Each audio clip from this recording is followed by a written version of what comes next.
Introduction.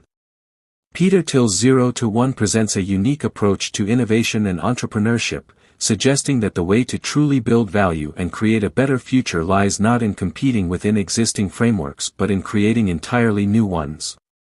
Thiel, a successful entrepreneur and investor, argues that society progresses by moving from 0 to 1, creating things that are truly new, rather than from 1 to n, which is merely copying and tweaking existing ideas.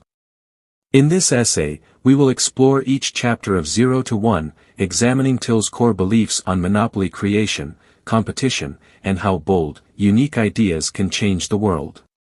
Chapter 1, The Challenge of the Future. Thiel opens by questioning the future and the value of innovation. He argues that a truly progressive society makes great leaps, not merely incremental improvements. Most people, he notes, work within existing systems, leading to competition but no real innovation. Thiel advocates for the contrarian mindset, a belief that unconventional ideas are the key to groundbreaking success. The chapter concludes with the idea that great companies do not aim to beat the competition but to escape it by creating a unique path. Chapter 2, Party Like It's 1999. Thiel reflects on the dot-com bubble and the lessons that came from it. During this period, many believed that rapid growth was more important than profitability, which led to the downfall of numerous tech startups. Thiel argues that successful businesses are built with strong foundations. He identifies 4 fallacies: competition, incrementalism, clean tech, faith, and undifferentiated development, as main causes of failure. The chapter emphasizes the need for a sustainable business model, even in rapidly growing industries. Chapter 3, All Happy Companies Are Different. This chapter introduces Thiel's idea that monopoly is the goal of any successful startup. Contrary to the belief that monopolies are harmful, Thiel argues they actually foster innovation, as they provide resources and freedom to innovate without worrying about survival. He contrasts monopolies with competitive businesses that struggle to maintain profits and often lack room for creativity. The main lesson is that creating a monopoly, or being the sole provider in a specific market niche, is the pathway to long-term success and meaningful innovation. Chapter 4, The Ideology of Competition. Thiel critiques the glorification of competition in the modern economy. He argues that obsession with competition often distracts companies from creating lasting value. Companies focus on outdoing one another rather than developing unique products or services. He points to Google as an example, a company that succeeded by ignoring traditional market competition and creating entirely new solutions. The key takeaway is that focusing too much on competitors can limit one's own vision and prevent innovative thinking. Chapter 5, Last Mover Advantage. Thiel introduces the concept of last mover advantage, the idea that businesses that endure are often the last to dominate a field. Rather than a first mover advantage, which suggests initial success, a last mover advantage means building a strong, defensible position that can withstand competitors over time. Thiel encourages startups to think about long-term durability instead of short-term wins, highlighting the need to build a product with lasting value. This includes having a monopoly in a niche market that can later be expanded. Chapter 6, You Are Not a Lottery Ticket. Thiel's contrarian view on success challenges the belief that success is a matter of luck. He argues that planning, not chance, leads to success, suggesting that entrepreneurs must be intentional and proactive in their choices. By treating success as inevitable rather than accidental, individuals can focus on making meaningful progress. Thiel emphasizes that by embracing a belief in agency, entrepreneurs can build confidence and avoid the randomness that often plagues other ventures. Chapter 7, Follow the Money. In this chapter, Thiel discusses venture capital, stressing that only a small percentage of investments yield massive returns, often through a very few successful startups. He suggests focusing on power laws, or the 80-20 rule, which states that most results come from a minority of efforts.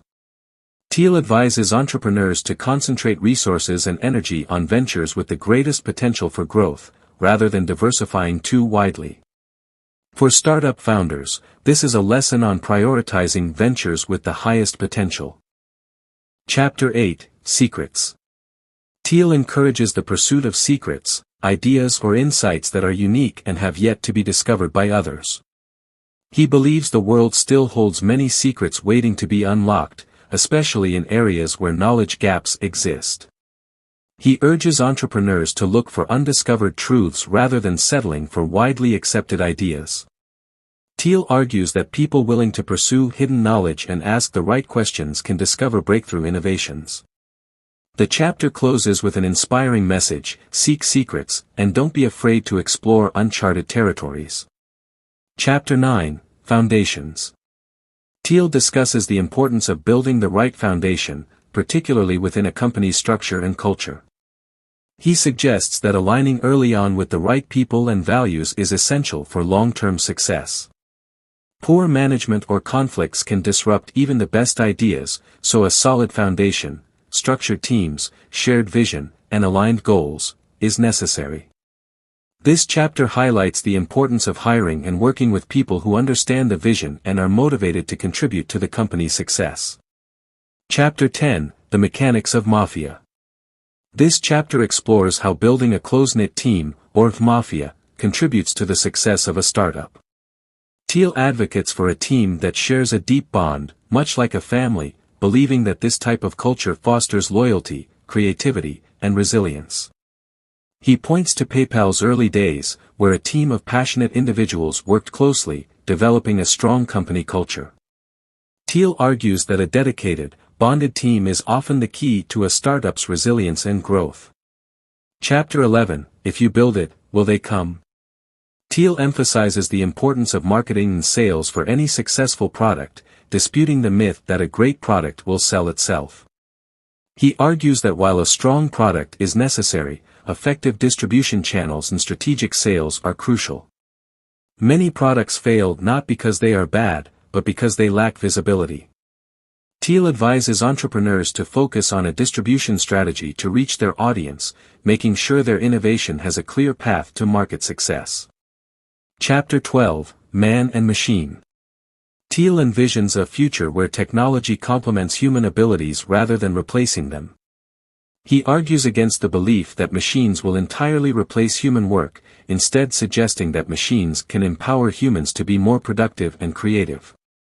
He emphasizes that the best innovations come from collaboration between human intelligence and technology, rather than an over-reliance on automation.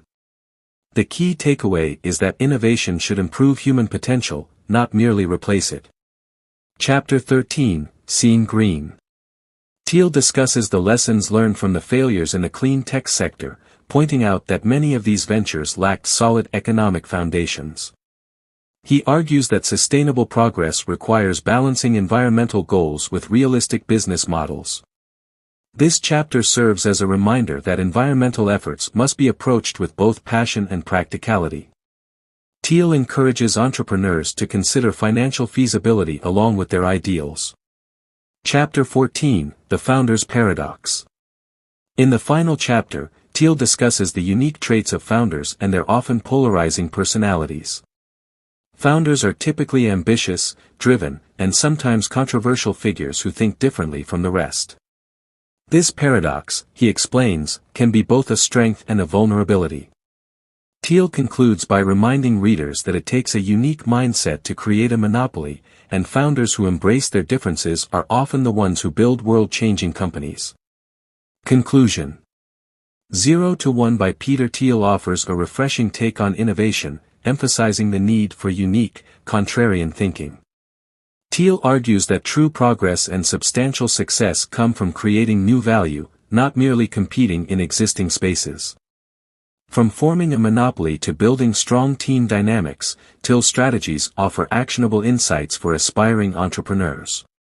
Ultimately, 0 to 1 challenges readers to think differently and strive for breakthroughs rather than incremental improvements. For anyone looking to make a meaningful impact, the book serves as both a guide and an inspiration for venturing into the unknown.